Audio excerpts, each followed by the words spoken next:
We really are confronting challenging situation today. How we can accommodate the growing world population without causing the environmental damage which will threaten our own existence. And this is not going to come from some new miracle solution we haven't thought of yet. It can come if we put together the solutions we do have available in a smart way to do more with less.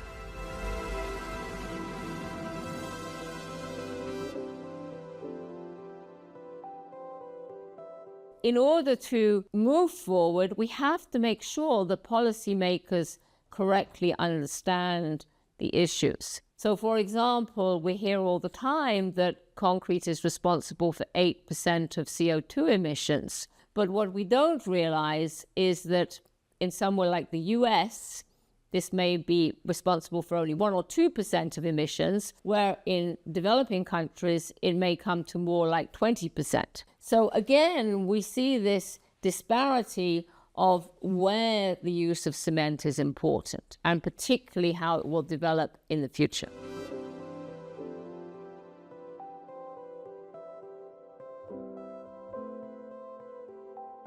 Unfortunately, the amount of biomaterials we can really exploit is quite limited. And there's many and growing competitive demands. I mean, people are talking about making shipping fuels out of biomaterials, making aviation fuels out of biomaterials, making plastics out of biomaterials. The planet can't produce enough.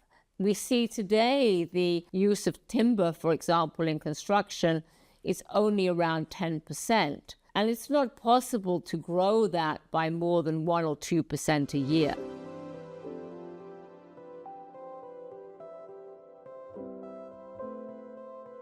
Studies have been made that show that, in fact, with existing technologies, we could make reductions around 70%, really enormous reductions. But this will involve the different segments of the construction chain working together. And the policymakers have to be aware of this and really find ways to incentivize this interaction and integration. We have this pent-up demand from growing world population and urbanization. From the point of view of nature, urban development is actually more efficient than having everybody spread out everywhere. But we need to find ways we can densify urban development, probably without going to very high rises. By finding how these different approaches can work together, will we be able to satisfy demand without killing the planet?